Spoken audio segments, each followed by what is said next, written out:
the person who says, hey, you can trust me, is the person you can trust the least. Yeah. If you have to keep saying it, I don't believe you.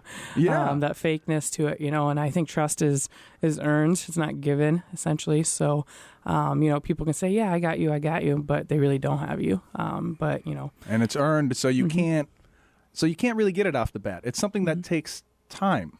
Yeah, definitely.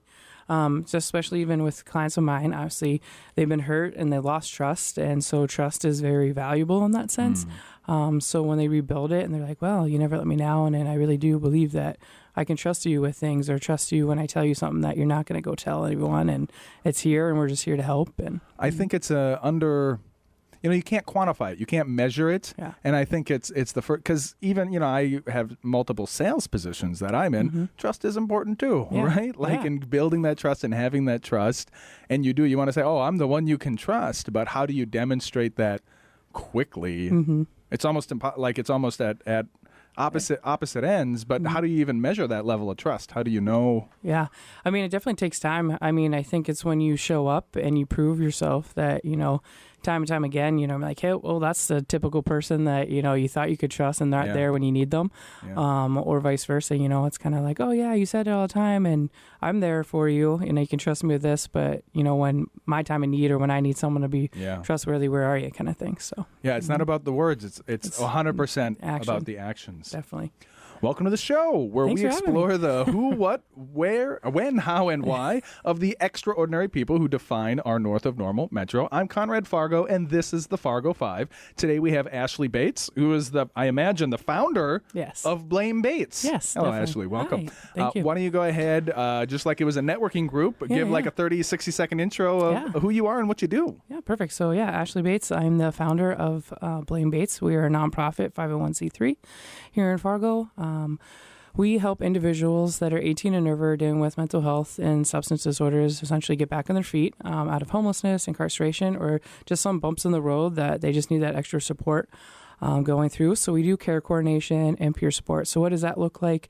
Care coordination is we meet weekly. We work on, weekly goals, monthly goals, whatever goals they might want to need us established. Majority of it is getting out of homelessness, getting into treatment, referrals like that, and then setting them up with a peer just to be able to talk through some daily things that they might be struggling with, that a peer can walk them through that as well. And essentially, in our nonprofit, essentially we just take donations, and 100% of all of our donations go right back to helping someone in our community. So if you're spring cleaning, those kind of things, we're looking for smaller items as well. We're going to be moving individuals into their apartments soon after being homeless for years. So we're looking for those. But yeah, everything that we get right back to the community. So. And so how long have you been running this nonprofit? So officially a nonprofit status was September of last year. Just kind of got the ball rolling in June. Not a long time. Yeah, not long. It just essentially blew up just because having the rapport with individuals and, my prior stuff. Yeah, exactly. People trust you, right? Exactly. So what I normally try to bring it down is to the personal level. Yeah. Like everybody, especially in this modern day of age, we've all got... Our day-to-day is wild, right? Like, I don't know that it would be what you expect. And I'm curious, for somebody who's running a kind of newish nonprofit, you said you got your status in September. Yes. Maybe you were running or doing stuff before then, but at the stage you're at, it's pretty early stage of development, of getting this going. Yeah. Do you have a huge staff of people under you, or is it just you rocking and rolling? Like, so it literally was just me there for a while. We just hired Rob Sherrill full-time in March, and Penny Zadig as a peer support just recently. So March has been our first month of actually having more than just myself. Penny from Herbs and Spices, Penny? Yes, Penny, yep. So she is our peer support. She works part-time. Oh, wow. Herbs and Spices on 26 Robert Street. If you need any of your teas and herbs, she's your go-to gal for that, for sure. Yeah, shout out to Penny. Yeah.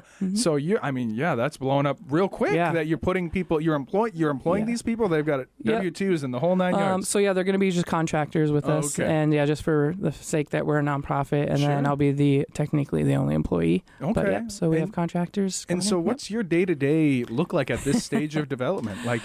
It's always different. We have set schedules in a sense of meeting with clients, but life happens, things come up.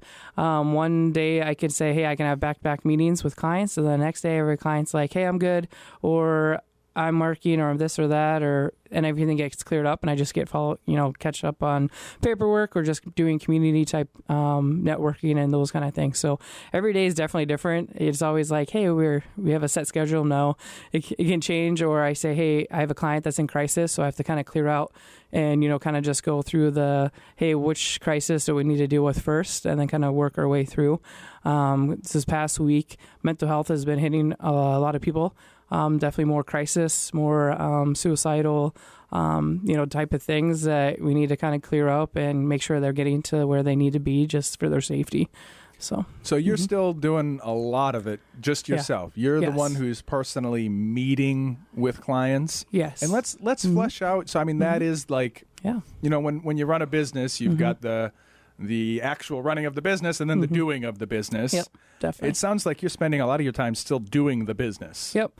So I'm very adamant about meeting with every single client that walks through our door, so they know the standard of Bates. Yeah. Essentially, I hold my own caseload. So we have a contract with the state and our Community Connect, so that's how we get paid. So like I'm saying, all of our donations, grants, everything all goes right back to helping individuals, so we don't get paid by any of that. I'm very, very firm on that, essentially. But yeah, I keep a caseload, and I'm one of those individuals with, my past being a deputy before. I just can't give it up, essentially. I like the boots on the ground. I like to be in there, and I just kind of know how it works and the system works and walk with them and just be that support for them. And I mean, like I said, every client, and then I gave half my caseload off to Rob, and then he has his caseload. So I kind of triage individuals that, that might be higher risk, that this person might not be ready for that, but I'm used to those, so we can get them in a good spot, and then we hand them off. Sure. So that kind of thing. So, well, and so, I mean, you're in it day in and day out, and I'm sure it's all very apparent and clear to you, but I'm having a hard time. Yeah.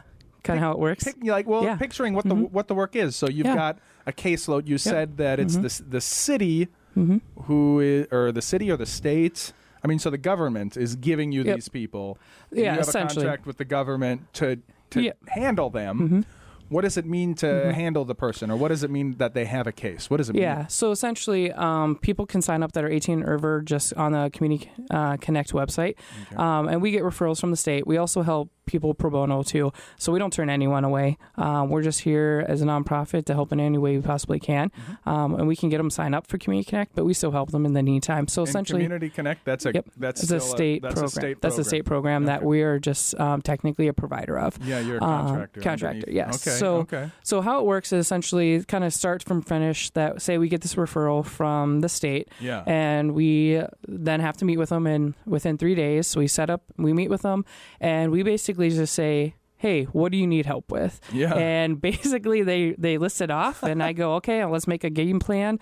What are your immediate needs? Like, are you homeless? Do you need treatment? Do you need housing? So the big pillars are housing, treatment, job services, transportation, basic hygiene stuff, a lot of those different things, clothing, food. And are you operating solely through the state of North Dakota? Correct. Yep. Yeah. We're just on North Dakota side. Our nonprofit side can help individuals too on Minnesota side of like, hey, if they need resources, if they need a jacket or hygiene, stuff like that, we can totally give them those items as well. A lot of people have reached out to me from Minnesota side, and I just try to connect them to different resources or different thing Minnesota side that I know. It sounds like the driving engine of this business model is the Community Connect. Yep. So that's just the start of it. Yep. And is that a North Dakota thing, or is that a federal thing? It's in North Dakota. Yep. Okay. And so North Dakota spun up this Community Connect, and they've got, like, how many different vendors like you do they have? Oh, they have hundreds across North Dakota. Across North Dakota? Yeah, so hundreds it's all, across. I mean, North Dakota's small. Yeah, it's pretty small, but they definitely have a ton. There's a lot of different providers in every town, essentially, that meet those in different ranges. So there's a lot of regions within North Dakota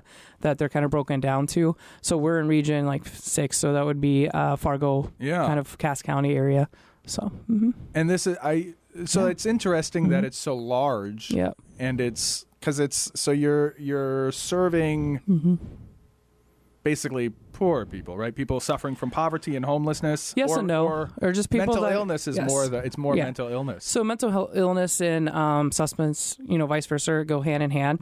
We have individuals that aren't homeless too, that are just dealing with mental health. That are just they just had a divorce, and a lot of life triggers have changed, and they just need that support to get back on the right path.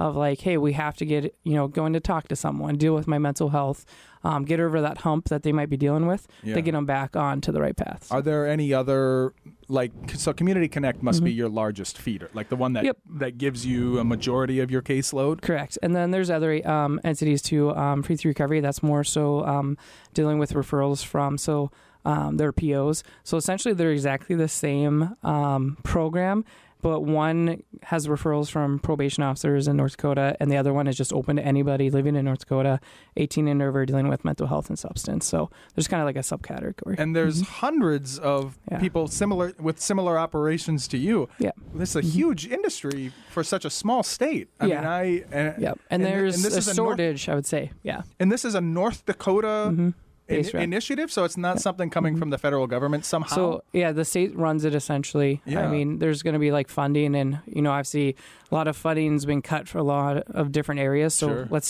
they re-signed a new contract for the next 2 years. So hopefully it keeps coming. But I mean, I also say there can't be enough people in North Dakota to keep helping. I mean, there's tons of people out there that need it or are finally ready for help. So you're not concerned with somebody running up a. No, but no. I mean, I'm broadly reminded. So I mean, I do a handful of things, and I do.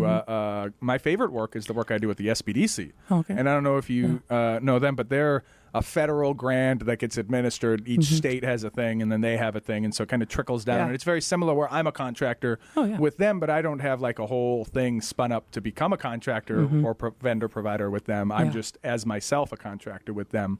But it strikes me as pretty similar where the people come in and then there must be milestones or some kind of a way. How is it that when somebody gets handed to you, how do you know that you've processed them effectively or had a success with them? What does that look like? What is that measurement? Yeah, so we have, there's a site that we put our information on that, there's basic requirements. Technically, you have to meet with an individual once a month. I meet with my individuals every week because I truly believe you can't help somebody if you only talk to them once a month or see them in person. Sure. So I keep it a routine. I meet with them every week. We work on our goals that they have. So their goal might be, okay, a lot of people are like, oh yeah, you're homeless, just go get a job and stuff. But hey, let's back it up. They can't get a job because they don't have an ID. Well, they can't get an ID unless they have an address. Well, if you're homeless, you can't get an ID. Also, you can't get your social or you can't get your birth certificate unless you have an ID, but you need one of those other documents to prove or send to go get an ID. So we have to back it up and break it down to something simple like that, just so they can even get an ID so they can work. That's a lot of the barriers too. Individuals that we're dealing with are homeless. They get robbed. Their stuff gets stolen. And so I can just get somebody ID and then 2 weeks later, hey, I lost it because my stuff got stolen because I was living outside. And that's that vicious cycle that a lot of people don't see. And don't really understand that the struggles that they have, that, hey, $8 is a lot of money to even get a replacement ID, but you also have to show proof that you are who you say you are, right?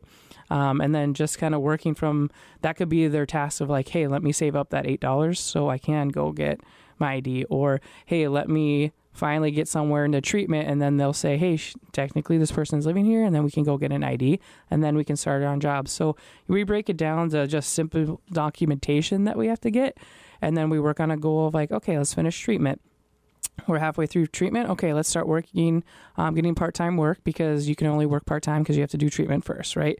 And then we work on the next phase. Okay, save $1,500.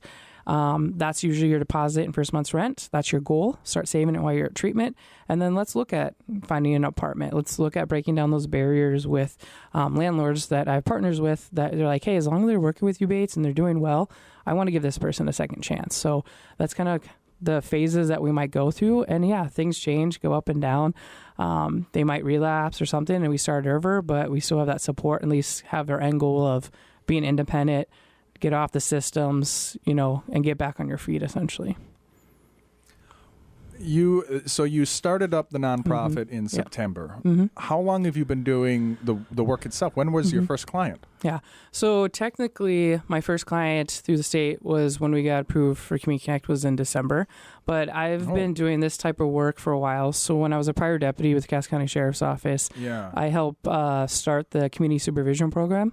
And during that time was really seeing individuals and the barriers that they were running into coming out of the jail.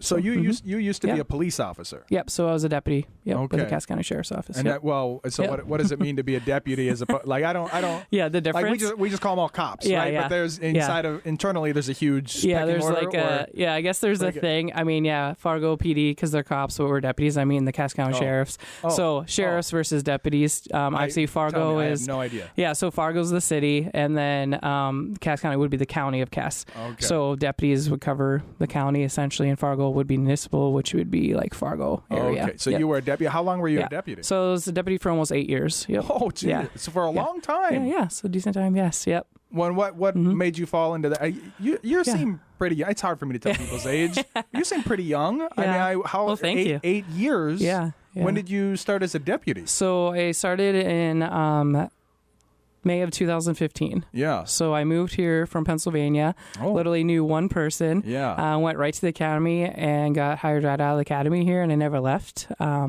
And literally, I've always wanted to help someone and, be a cop in some sense, right?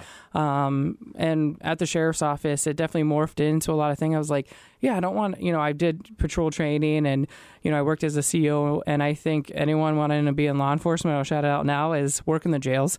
You'll learn how to communicate with individuals and just really know their stories of why they ended up there. Yeah. And that was kind of the starting point of just seeing individuals that I tell everyone, I'm like, 99% of the people in the jail are not bad people. They make bad choices. And majority of those choices were bad because of mental health and drug addiction. And for the people that I saw in our jail, there was definitely only a handful that I was like, these individuals should probably never be out because they're going to kill someone. And essentially that's what they were later in there for. And that's the disposition you walked in with? Mm-hmm. Yeah. I mean, so we're, we've got time and I'd like to slow down and really break you apart and understand you like on a personal level. Yeah. I got time. Yeah. Well, a lot of people who go into law enforcement, they want to go after the bad guys, and then even if they walk in there, commonly you see that they get jaded dealing with that segment of society over and over and over again. Yeah. It doesn't seem like that's what's happened for you, or even that was your impetus. I'm like, why if you want to help people, you become a counselor or a therapist or something like that. But you wanted to help people, and you got into law enforcement. Yep. So I think if we can sum it back to, I grew up in a small town like Latrobe. In Pennsylvania? In Pennsylvania, yeah. Homa Steeler Training Camp. How far were you from Scranton? Scranton, like a few hours. Yeah, not too bad. Yeah. Like everybody knows Scranton from The Office. Yeah. Right? That's all I know. Or Penn State. A lot of people say Penn State or Pitt, kind of thing. And we're kind of in the middle of that. So not too far. But growing up, I lost my dad when I was really young. My dad passed away when I was 14. And he had a body shop, so it was Bates Auto Body. And during the time, I learned a lot of different lessons growing up from my dad, and then also I'll get into with my grandma as well. But biggest thing with my dad, he literally helped an individual that was on work release. His name was Joey, and we knew Joey because his sister was our neighbor and stuff like that, and he just never had that support growing up or whatnot, and he looked at my dad as a mentor. So my dad would pick him up every day from the jail and bring him to work and taught him life lessons like, hey, you screwed up, but hey, here's your opportunity. You're not a bad person. You just didn't know any better, right?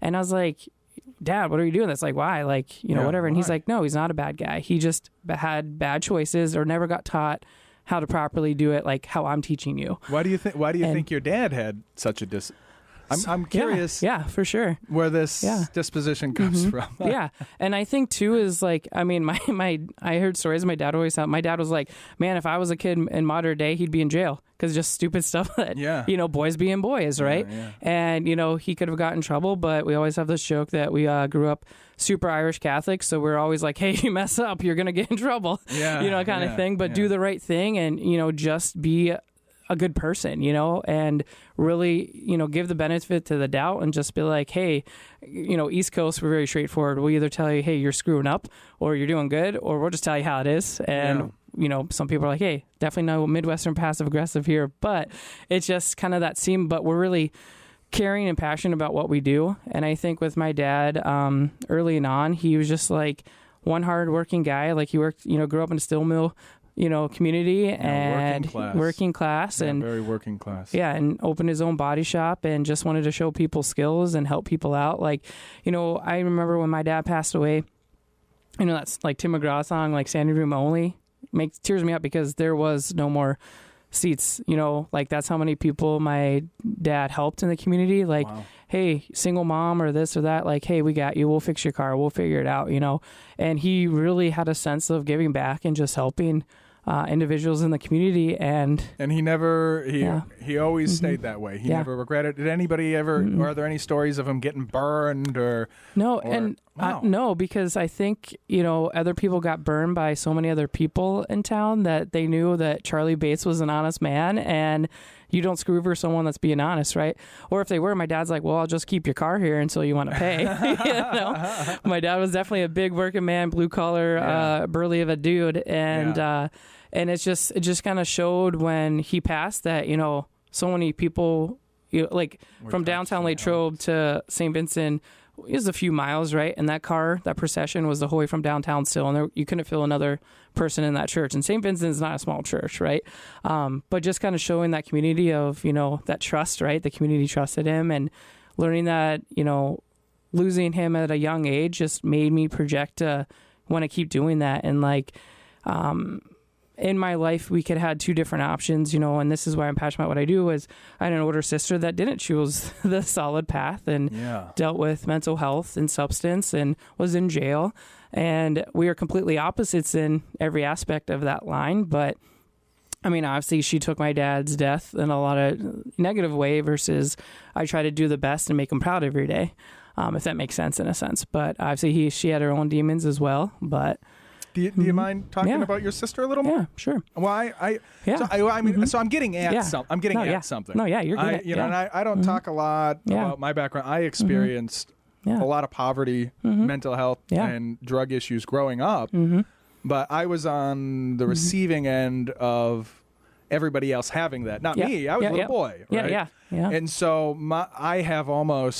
I think you and I are going to be seeing things very differently. Yeah, for sure. And so I have no chill for anybody who doesn't live up to very high standards, and I'm a jerk. I have very high standards of myself too. So we'll get into that. What I'm trying to kind of suss out, is what is it inside of you, or where does it come from? This, because I feel, or I attribute my hard line, because I don't give people slack. I just don't. Like you twice and you're done with me. I cut people off. But because I've seen it where it's always poor me. Oh, poor me. Oh, play the victim game. Yeah, and I'm jaded. After 40 years of it, I'm jaded. You, I mean, you're paying it forward. Your dad is doing it, but gosh, you were given the same upbringing, the same everything as your sister. And even you, like, just mental health. I mean, what's it like? Because she's no more of a poor baby than you are, right? And so how do you square? No, great question. I mean, trust me, exactly what you said. I am also that person in a weird way, if that makes sense. So, I mean, I had it too with my mom. Definitely dealt with mental health. Definitely undiagnosed. She was a nurse though, and I got things with her, like she would help everybody else, but I got the brunt of it at home, because I wasn't like my sister, or I was more like my dad. So when my dad passed away, she was like, oh my God, you're just like your dad. I'm like, well, I'm glad I'm like my dad and not you, essentially. But you pay a tax for being the one who's capable. Yes, exactly. And trust me, I dealt with my own mental health of having to make barriers, right? Like I moved 15 hours away just so I could do things my way, if that makes sense, right? Because people are like, man, you moved all this way. And I said I had to because of the stress of it. And, in a sense of like, I put myself through my undergrad and my master's back home, and I did all this stuff. And no matter how much I did, it wasn't good enough. Right. Yes. And it's hard. But at the end of the day, I go, screw it. Like, I'm doing this for me. I'm doing it. And I'm saying, like, make my dad proud, because I was very close with my dad, and just doing it, and obviously dealing, with the stuff with my sister. I'll be very frank, I haven't talked to her for years, and there was times that I basically told her to go F off because I needed to put that boundary, because if I didn't, I probably would have been mentally tapped out too. And over the years, and going through, hey, I talked to a therapist. I tell people if I didn't, I might be throat punching some people, because I'm just really annoyed by them. But it's, I had to learn a lot about myself, putting up those boundaries, putting up those positive, things. And people are like, oh, you're putting walls around me. I said, hey, we grew up kind of screwed up. Like, hey, I tell people, I had to grow up a lot faster than majority of people. My dad died when I was 14. My mom then was a single mom. Yes. I had my little brother, and she was 3. Yeah. And my older brother was 4 years older than me, going potentially to college and not. And he gave up his dreams to stay at home and, just be close by at school. Because when my dad passed, he was at a hockey tryout, potentially, that could have projected his whole life to be, who knows, could have been pro, whatnot. But my dad passed away, and I had to make that phone call of like, hey, dad passed away. Got to come home. So things, and the sad part, everyone says is very cliche. And I'm like, hey, things happen for a reason. And I had a really big struggle with like, well, why is my dad chosen to, pass and, whatever, when there's like terrible people out there, and they get to live. And my dad was awesome, and he did so much stuff. And then I go, I don't think I'd be where I am or whatnot if it didn't happen, which is terrible. But that's why I'm so passionate about like, hey, I'm making you proud, Dad. And my mom is my mom.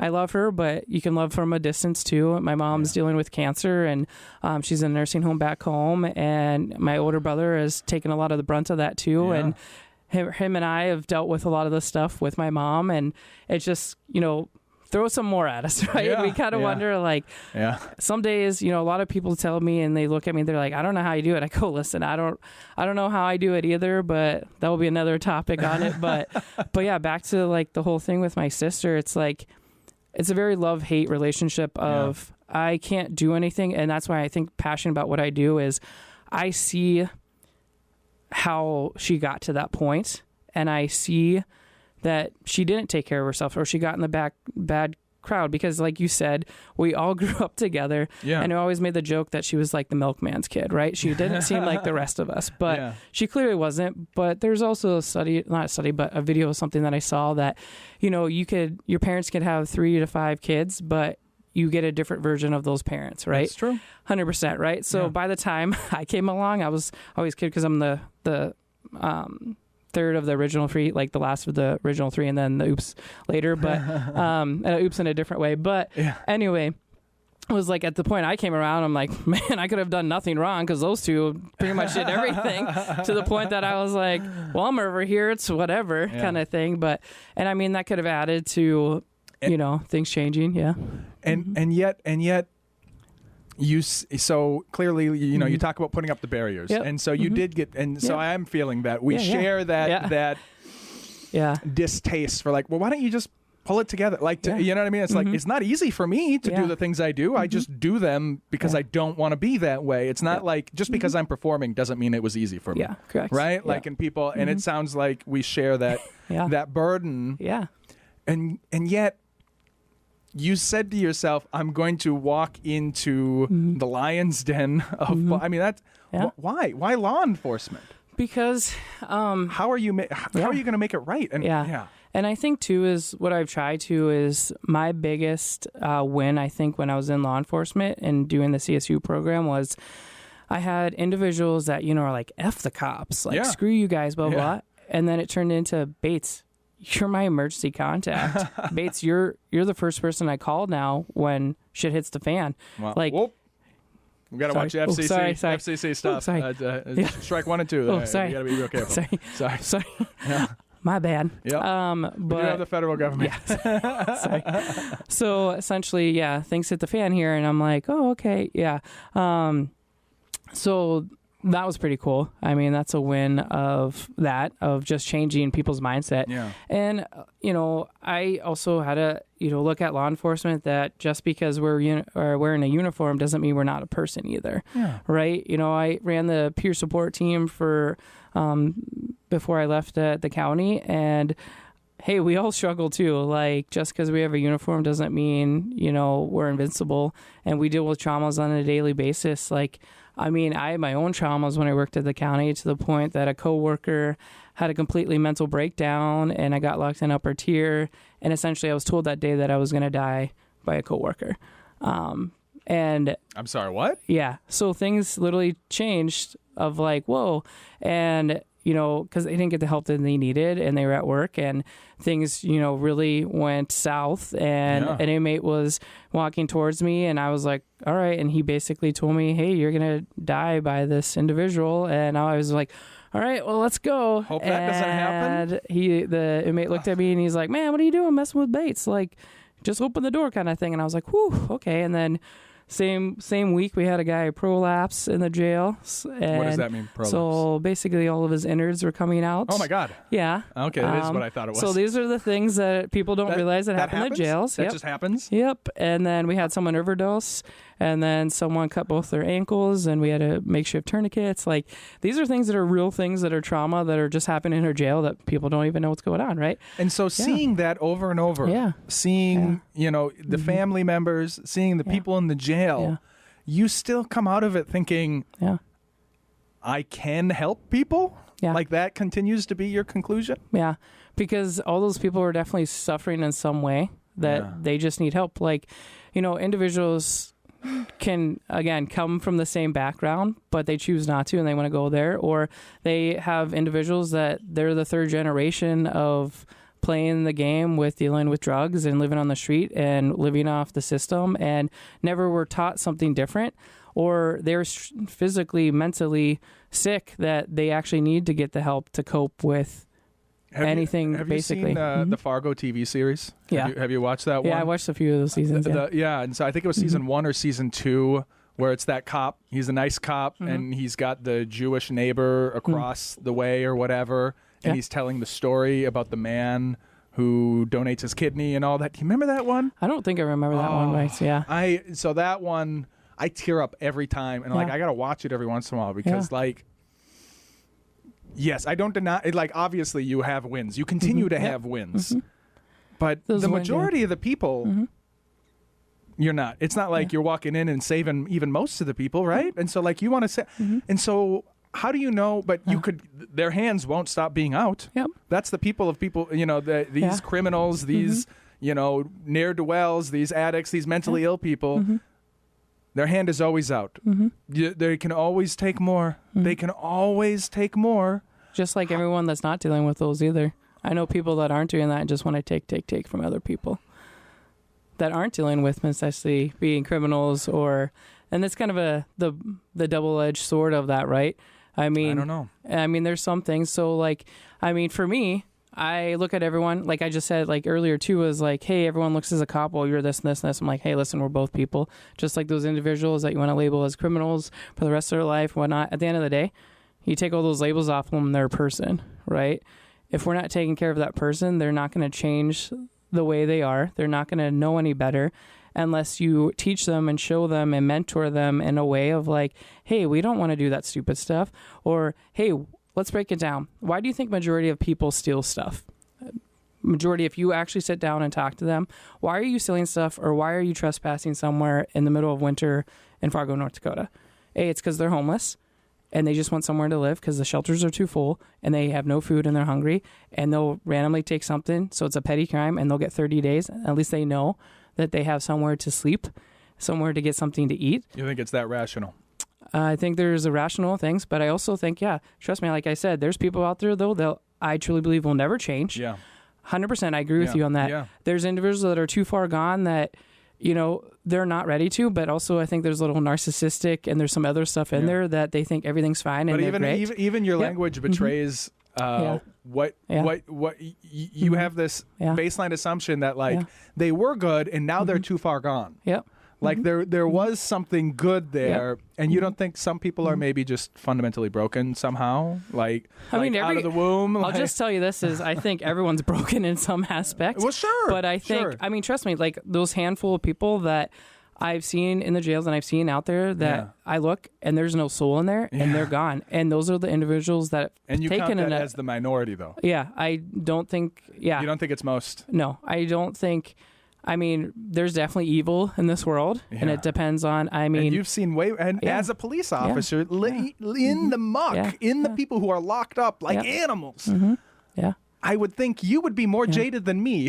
What I'm trying to get at. But that's the thing is why is it that you're so kind-hearted? Trust me, I know because I want to be. I want to be, but they'll take and take. But then you don't let them take, though. That's the difference.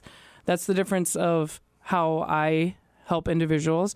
So someone told me the best compliment I ever had was, you're the perfect combination of authoritative and compassion. Yeah. I don't let them cross that line. I don't let them, but I hold them accountable, and I think that's different compared to others. If they're fixable, how do you stop from giving, though? Yeah. Like it's You have to put your own, my way of saying I'm not going to give anymore is concluding I can't give because you're fundamentally broken. It doesn't matter how much I give. It doesn't. It's not going to help you because you're fundamentally broken. You seem to have some kind of a sense where you'll give and then you'll cut it off, even though I mean, because based on what you're saying, the premise of what you're saying is that if you were to keep giving, you could fix them. They are fixable. The majority of them are fixable, but you're cutting them off anyway. Yep. So there's a difference of like what you're asking of them giving, right? Like, I have clients that are like right off the bat, like, well, I want a bus pass. I want this. I want this. I want this. I go, okay, well, we'll put that on the list of things that you need. But there's difference between needs and wants. And also let's work on, okay, if you're working, like, going every day, trying this, and this, and you're putting forth the effort, it's going to be easier and be like, hey, you earned that bus pass. You earned that toothpaste, essentially, right? I mean, obviously, the basic thing is like, hey, we get things donated. They need something. Let's get back on your feet. But, there's individuals that call me and say, well, can I just come here and raid your closet and blah, blah, blah. And I'm like, no. No. Because people are like, who are you? What's your story? And it's like, oh, you're just being cheap and want to take from a nonprofit. But you're driving here in a better car than I own, right? Yes. So I call them out on that. Trust me. I can read crap from a mile away, essentially. But that's what I'm saying, that fine line of, accountability. So I'm here to help. I'll help anybody until you give me a reason not to, essentially. But I have it with a grain of salt of like, hey, you're putting forth the effort. Yes, good job. You're being held accountable for your actions. Yes. You've done this. Yes. Okay. Then you deserve X, Y, Z, right? And there's individuals that basically like, screw you, blah, blah, blah. And I'm like, okay, bye. I don't let that bother me because I'm like, well, I'm here to help you. Do you want to work with a different provider? You want to go this? Okay, bye. And 9 times out of 10, sometimes they'll come back and be like, hey, you were right. And I go, I know. But you had to learn it the hard way. But I'm still going to be like, hey, so do you want to, and I got to make the jokes. I'm like, listen, if you just listen to me, you'll be all right. And there's some that people don't want to listen. And then I'm going to be like, well, so how'd that work out for you? What's the age ranges of people you're dealing with? From 18 to 77. No kids. So some of my clients have kids, but we don't directly work with. So anyone 18 or over. Is that is that because why not? Yep. Because I'm imagining I could have used these services. Well, there's when another programs 12. that just do under 18. Yeah. Okay. I'm not. That's a whole nother ballpark that I don't. So I'm going to say this is majority of potential clients are like children because they still have that mindset because of their brain got stopped. And I've had clients that still have a mentality of a 12-year-old or whatnot because of that stunt of either early on exposure to things, stuff like that. There's plenty of agencies in town that deal with kids. And I've talked to them and want to partner with them too because I see my clients. And like you said, if we could have started this younger, this outcome. And, I worked over at Clay County Victim Services, and I had the juvenile cases, right? And I'm looking there, and I'm like, why is this kid in court, looks like he's 7, with handcuffs on, he's 7, because he assaulted his parent, right? Yeah.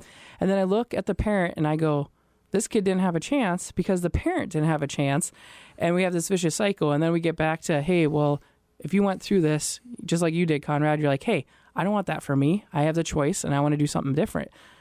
But it's also that mindset. If they don't have that person or that thing or even that internal drive, they're not going to change until they have a reason to, right? And so it's just like, this kid has so much potential. But I say that even to my clients that are over 18. They all have potential. to do better. Like, I'm going to be close to 40 and I still have more potential to be a better person. I have more potential to grow things. I mean, if you get stuck in this box and you're just going to stay in the box, everyone has growth and everyone should be learning every day of like something that they could do better. Or, hey, do I want to be on the system? No. And the system's broken. I'll just tell you this. Every system in the world is broke. I mean, let's look at it as, okay, we're, individuals, they grew up, they're like, hey, you're going to be on Medicaid, we're going to work on, and Medicaid, great, and it should be a program that's like, hey, it's here, get you back on here, right? Well, then I have individuals that are in treatment, and they're in treatment, and they're getting housed because it's ran through their insurance, and then they're doing good, and they go get a job, and they make $2 more. They lose their insurance, and they lose their housing, and they lose everything, right? Yep. So the vicious cycle of like, where can we intercept that? So that's where I come in and I'm like, hey, let's figure it out. We can work part-time, long-term, save, then you get to your thing. Or you just get a better job that has better insurance that will cover for it until you can do this. And they're like, oh, I can do that, huh? And I said, yeah, there's options there. You can get a better job. You're more than just and they wouldn't naturally have the ability to see those moving parts or understand those moving parts. So I mean, you were basically doing a lot of that work as a CO. Yep. And you were for years and years. And then where did you stop being a deputy and start doing Blame Bates? Like how did that transition? I mean, we went deep into it, and this is probably going to be one of my favorite episodes of all time. So thank you for getting personal and doing all that. But we've got maybe 7 minutes. Oh man, time's flying by. Fast. Yeah. I know it goes very fast. And it doesn't help that I got here late. No, you're good. My tea. I took. But anyway, so you're a deputy. What I wanted to spend the next 7 minutes nailing down is you're a deputy. Yep. You're helping people and you're loving the way that you help people. Something, you file a 501c3. Like what's the gap? So, I left just because of my own personal things with the county because of red tape and other stuff that I'm Cass County, Clay County. Yep, Cass County. You were in Cass County. And, I was burnt out and I was at the point that, I can give, but, there's certain things that were there, and or the deputy's office. You had to stop giving to. Essentially. So I left there. Mentally ill people and drug addicts, you can give all day, but the Cass County, I've given enough. Well, no, I mean, I guess it comes down to some stuff that I'm not going to get into, but essentially of there's burnout rate, and if the system is not helping and working, then it was time for me to go. And 100%. I commend that. Hey, it was crappy for whatever. And I was like, hey, I need to move on for my own sake. And so I left. You can change the individual people you work with. You can't change the system. Yeah, essentially. You can't fight City Hall. Right? So I get it. Yeah, so essentially left there, and then I worked for help build another company, and I left there last May just because we had different views. And the different company? Yep. Oh, what was that? I mean, just like the subject matter of it. Yep. So it was the same stuff that I'm doing now, essentially just care coordination, just another entity, and just had different. Yep. Things just changed, and I was like, you know what? And then people were like, hey, why don't you just do it? And I was like, man, I should have just done it. So are they still doing? Are they still doing it too? Are you guys working parallel then? Yep. Parallel. Yep. They have their own thing in town and stuff. But and like I'm you just said, doing there's a shortage. There's just not enough. I mean, there's enough people out there that need more help, and I mean, there could probably be another 10 or 15 companies, and there'd still be more people to help. So. And so it's kind of germane to that. So did they solicit you to join them, or how did you? Yeah. So essentially, yes, and then just help build it, and then we just had different views. But you saw the core of it. So essentially, when I left, I'll just tell you this is when I wore a uniform, I never really saw my clients. I call them individuals that were in the jail, really barely ever. And the people that I had on CSU never really saw them outside of work, right? Like running into a store or something. As soon as I left there, it was like every other day. Prior clients were like, Bates, where'd you go? Like, we need your help. Like, what's going on? And I was like, hey, I need a break and blah, blah, blah. And it was just like some higher power is telling me like, hey, you need to get back to helping these individuals. And I would run into them, like, come downtown, and people are like, hey, where are you? Like, we need your help. Like, no one helps us the way you help us, and we don't trust anyone. That was happening as the transition of leaving. Yeah. Who's the major feeder of the county, whatever? Community Connect. Yep. So Community Connect was obviously a major driver of this other thing. Yep. Because you needed to know about them. Yep. So right? it was a program. Yeah. So I heard about them, and people have told me even when I was a county, they're like, or you should leave and come work for this place or this place. And I was like, okay. And then, for 8 months, I actually worked at the Flag radio station, just doing marketing, just to kind of get my mind kind of off something different. Right. And like I said, then I was running into prior clients left and right. And I'm like, okay, I get it. I got to get back into this. And there's a part of me that I'm like, I just got to help people. I can't not help people. Wow. And it really drove me back. And it's really a side note of, I don't know if I like believes in all this stuff, but we went to an event like the SOS event. So there was an artist there that does, talking to, angels and guidings and, people, that's passed on essentially kind of thing. So long story short, she's there painting her, and it's really awesome. It's in my office, and it looks like water droplets in water, right? And then she writes like what your spirits or angels are guiding you or whatever. And I'm like, cool. She wrote on there, like she's writing and she's looking at me and she's writing, and just the one part of it was, your path was harder than others because there was meant to be, essentially. And it really hit home, and there was a lot of things that, hey, this waves of stuff that you're going through is going to pass, and you're here for a reason, kind of thing. And by the end of it, she looked at me and she goes, I don't know what you do for a living, but you have a lot of angels looking out for you. And I said, maybe that's how I do all that I do, and not realize how I can do it all. But there's definitely some higher power or something that's really driving me through, and that kind of hit home that I was like, all right, thanks God, someone's looking out for me in a sense there. But it just kind of full circle of like, I know I meant to be here, I meant to do something. And last week we did testimonials with some clients because we're gonna have a thing for our gala, and she goes, well, Bates always has her cape that no one can see. And that's sweet. That's beautiful. Yeah, talk about a tearful moment kind of thing of just like, I don't want the recognition of it. I just want to do it, and I just want to help. And Blaine Bates is just here to help. And it's not about me. It's just we need to just be better people in the world, and try to help as many as we can, because if we could come together, where did the name? I mean, we gotta. So we really gotta get out of here. Where did the name come from? Why Blaine Bates came from essentially a contract with landlords. First line was like, hey, no visitors unless you're approved, because the visitors from your past are going to be messing your stuff up for you. So I said, hey, listen, just Blaine Bates. Give them my card. I'll help them just the way I helped you.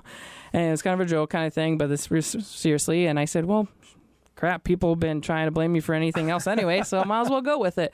So that's where Blaine Bates came from. And that's when you were starting it. When did you start? How did you Where, because it seems fuzzy. You said your first client came in December. But you were helping people before then. So I was just doing straight, just private entity of like just helping people out, not getting paid. I was working 3 different jobs to pay my bills, and you were just helping people in your free time. Yep, essentially. Yep.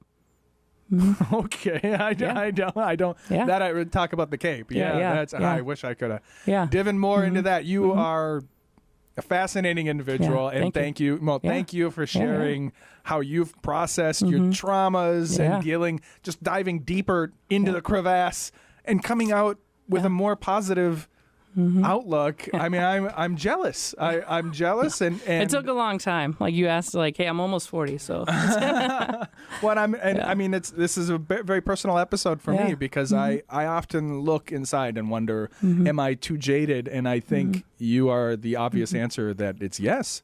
And so, like, I have to look at you as an example of a better human being. Who has seen the sludge and decided to keep a smile and keep your arms open and your heart open. I think that's beautiful. That's very beautiful. Your song here was Drop Kick Murphys, shipping up to Baston. Baston. Shipping up to Baston. Is that why is that? Tell me about that choice. So I'm super Irish Catholic, and that was my go-to song of just getting hyped up. I played college soccer, and I mean, you can't. And Boondock Saints is one of my favorite movies. So everything kind of Irish and just empowering and stubborn Irish. That's kind of what's driving force too. Essentially, we're stubborn, but it's those Irish roots that we just keep going and keep moving forward and stuff like that. So very cool. I love Dropkick Murphys. The Pogues as well. You ever hear the Pogues? Yeah, they're fun.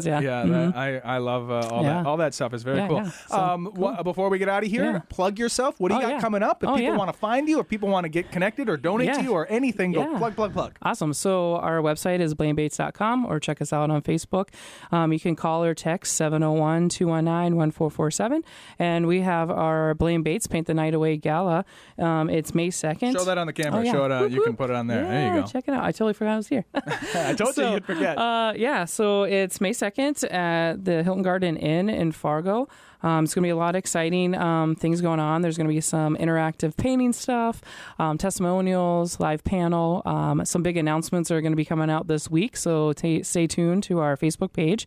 And general admission is $50. We're also looking for a sponsor still. We still have a few sponsor tables left and event sponsors as well. And if you want to donate a silent auction or live auction as well, we'll take those.